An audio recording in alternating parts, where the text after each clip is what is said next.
Good morning students. हम पढ़ रहे थे जनजातीय के बारे में। हमने वर्गीकरण पढ़ लिया था। अब हम देखेंगे जनजातीय जो जनसंख्या है उसका स्थानिक वितरण, भारत में कहाँ कहाँ पे ये जनजातियाँ आपकी पाई जाती है। आपको पता है जनजातीय आदि मानव है तो कहाँ मिलेंगे आपको? पहाड़ी और जंगली क्षेत्रों में पाए जाते हैं। तो इसी कारण से जो ये समुदाय है इनका राज्य स्तर पर जो वितरण है वो असमान पाया जाता है। क्यों? क्योंकि सभी क्षेत्रों में ऐसे ही सभी जो डिस्ट्रिक्ट है या सभी जो जिले हमारे भारत के सभी में ऐसे आपके जो जंगल नहीं पाए जाते हैं आपके। इसी वजह से इनका जो वितरण है वो भी आपका अलग अलग पाया जाता है। देखो फर्स्ट, देखो जो आपका उत्तरी मैदान है, फर्स्ट जो उत्तरी मैदान के जो डिस्ट्रिक्ट है जिसमें आपका आता है पंजाब हुआ, हरियाणा हुआ, दिल्ली हुआ, उत्तर प्रदेश हुआ और चंडीगढ़ हुआ। इन जो आपके इनमें क्या है, ये आपका समतल मैदान है, उपजाऊ भूमि है, या कृषि की श्रेष्ठ दशा उपलब्ध है, जिस वजह से यहाँ पे जो जनजातीय जनसंख्या है वो ना के बराबर है। यहाँ यानी कि यहाँ पे जो जनजातीय जनसंख्या है ही नहीं पंजाब में, हरियाणा में, दिल्ली में, चंडीगढ़ में, उत्तर प्रदेश में। उसके अलावा उत्तरी मैदान का ही जो पूर्वी भाग है, पूर्वी भाग मीन्स आपका असम हुआ, झारखंड हुआ, पश्चिम बंगाल हुआ, ये क्या है? ये अपवाद है। यहाँ पे जो जनजातीय जनसंख्या है ना वो आपकी बहुत अधिक पाई जाती है। सेकंड, जो दक्षिणी पठार के जो राज्य है जैसे केरल, कर्नाटक और तमिलनाडु, केरल, कर्नाटक, तमिलनाडु और आंध्र प्रदेश, इसमें जनजातीय जनसंख्या नहीं है, यानी कि बिल्कुल नामात्र की जनसंख्या है। लेकिन जो महाराष्ट्र है, दक्षिण भारत का जो राज्य है महाराष्ट्र है, वो अपवाद है क्योंकि वहां जनजातीय जनसंख्या आपकी लगभग 10% पाई जाती है। थर्ड, जो मध्य भारत का जो राज्य है जैसे गुजरात हुआ, आपका राजस्थान हुआ, मध्य प्रदेश हुआ, उड़ीसा हुआ, इनमें जो आपका प्रतिशत है वो बहुत ऊंचा पाया जाता है आपका, यानी कि 13.5 से 23% तक इनका परसेंटेज आपका पाया जाता है। क्यों? क्योंकि और ये बात भी है कि यहाँ भी जनजातीय जनसंख्या का वितरण समान नहीं है, क्योंकि जनजातीय जनसंख्या आपका उबड़ खाबड़ जो क्षेत्र है और जो वन आच्छादित जो क्षेत्र है ना वहां पर निवास करती है। फोर्थ, जो आपका जब JNK आता है और हिमाचल आता है, JNK आपका और हिमाचल में यहाँ पे पहाड़ और वन तो है, लेकिन यहाँ पे जो जनजातीय जनसंख्या का सैकेंद्रण कम पाया जाता है। हिमाचल प्रदेश की जो कुल जनसंख्या है ना उसका केवल 5.7% ही जनजातीय जनसंख्या आपकी पाई जाती है।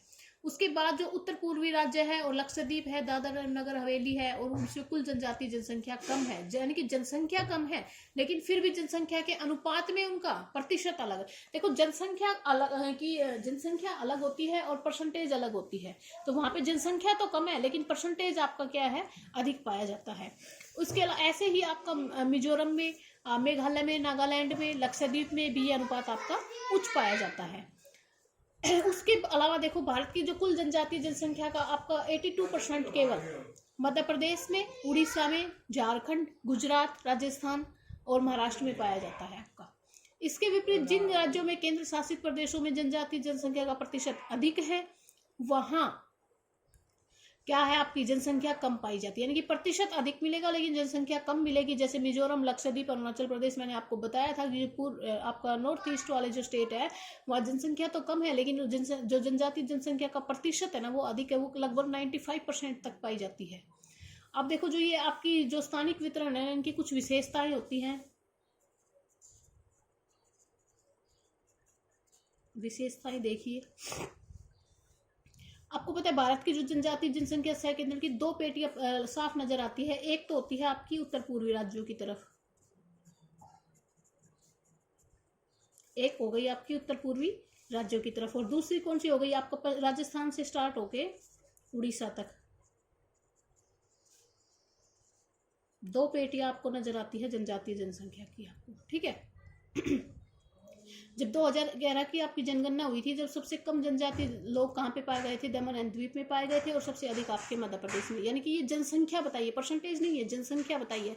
सबसे अधिक जनसंख्या दमन सबसे अधिक तो मध्य प्रदेश में थी और सबसे कम आपकी दमन एंड द्वीप में थी। पंजाब और हरियाणा जैसे जो उपजाऊ मिट्टी वाले जो आपके स्टेट है, राज्य है, उसमें जनजाति नहीं है, यानी कि ना के बराबर है या है ही नहीं। हमारे पंजाब और हरियाणा में दिल्ली में जनजातीय जनसंख्या नहीं है।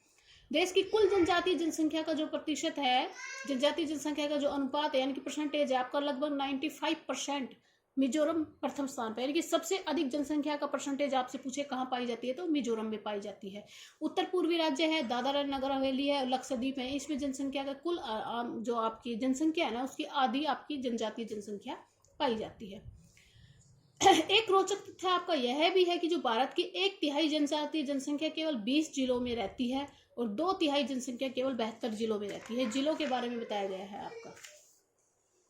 अब देखो जो जनजातीय जनसंख्या उनका सांद्रण कहाँ कहाँ पे है, जनसंख्या का आपका बारे में कि कहाँ कहाँ पे उनका एग्लोमेशन हो गया है आपका। तो देश की जो जनजातीय जनसंख्या के समूहन के बारे में हमारे निम्नलिखित तथ्य हैं, जिसमें आता है, पहला आता है आपका प्राय जो जनजातीय जनसंख्या का जमाव है ना, वो जो लो एक्सेसिबिलिटी होती है, मीन्स यानी कि जहाँ पे पहुंच पाना बहुत मुश्किल होता है या जहाँ पे आप कृषि नहीं कर सकते या बहुत कठिन दशाएं होती है, वहीं पर इनका क्षेत्र पाया जाता है, वहीं पर ये लोग रहना पसंद करते हैं। ये लोगों से अलग रहते हैं, हमारे जैसे लोगों से अलग रहते हैं। सेकंड क्या है आपका, इन कारणों से ये लोग सामाजिक आर्थिक क्षेत्र में पिछड़े हुए होते हैं। जनजातियों द्वारा जो वासित क्षेत्र है वो खनिज और वन संपदा में आपका क्या पता होता है, समृद्ध होता है, यानी कि आपका धनी होता है। आपको पता होगा ये लोग जंगलों में रहते हैं और उन जंगलों में आपके बहुत सारे खनिज पदार्थ पाए जाते हैं आपका। और जनजातियों की अपनी एक क्या होती है, विशिष्ट संस्कृति होती है। जो जनजातीय लोग होते हैं उनका अपने अलग से पूजा पाठ होती है, अलग से आपकी क्या होती है, आपकी जो संस्कृति है वो होती है। अब जो अनुसूचित जनजातीय लोग हैं ना, उनकी व्यावसायिक संरचना देखिए कि वो क्या क्या व्यवसाय करते हैं या उनकी क्या क्या व्यवसाय संरचनाएं हैं, कितने परसेंटेज पर वे लोग हमारे यहाँ पे काम उसमें देते हैं, वर्कर्स होते हैं। तो अनुसूचित जो जनजाति है उसमें कामगार जो वर्कर होता है उनका प्रतिशत राष्ट्रीय औसत से काफी ज्यादा है। हमारे यहाँ जो सीमांत कारीगर होते हैं उनमें भी इनको शामिल कर लिया गया है। सीमांत कारीगर एक आपको पता होगा, सीमा जो एक 180 से कम काम करता है उसको क्या बोला जाता है, और 180 दिन से अधिक काम करता है उसको मुख्य श्रमिक बोला जाता है। 180 दिन से कम काम करता है उसको सीमांत श्रमिक बोला जाता है। थर्ड आपका आता है जो जनजातीय समाज की जो स्त्रियों के काम करने का किसी भी प्रकार की मनाही नहीं है और ना ही हमारे यहाँ पर कोई सामाजिक बंधन है। यही कारण है कि जो जनजातीय स्त्रियां होती हैं उनकी सहभागिता दर आपकी ऊंची होती है। जो आपकी आदिवासी जो लेडीज होती हैं उनकी सहभागिता दर बहुत अधिक होती है। क्यों? क्योंकि उनका जो क्षेत्र होता है उनको काम करने से मनाही नहीं होती है, कोई रोक टोक नहीं होती है। बल्कि कुछ जनजातियां तो ऐसी होती है जो जिनको बोला जाता है ना मातृ सत्तात्मक, यानी कि माता ही उनका वंश चलाती है आगे, माता ही जैसे हमारे यहाँ पे बोलते हैं कि भाई बेटा है वंश चलाएगा आगे, तो वहाँ लड़कियां होती है। तो इसी की वजह से उनमें उनकी जो सहभागिता दर है वो ऊंची होती है।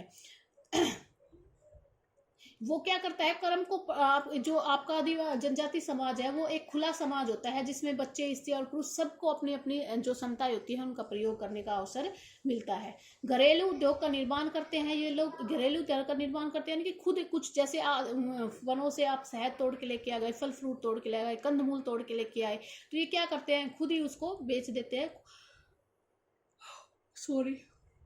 और खुद ही उनका व्यापार करते हैं। पिछले कुछ वर्षों में तो ये सरकारी और जो गैर सरकारी जो आपकी नौकरियां होती हैं उसमें भी इनकी भागीदारी बढ़ी होती है। आपको पता, आपने सुना होगा एसटी का एक कोटा होता है, एसटी वही होता है शेड्यूल्ड ट्राइब। तो ये लोग क्या है, सरकारी और जो गैर सरकारी जो नौकरी होती है उसमें भी इनकी सहभागिता दर बढ़ी है।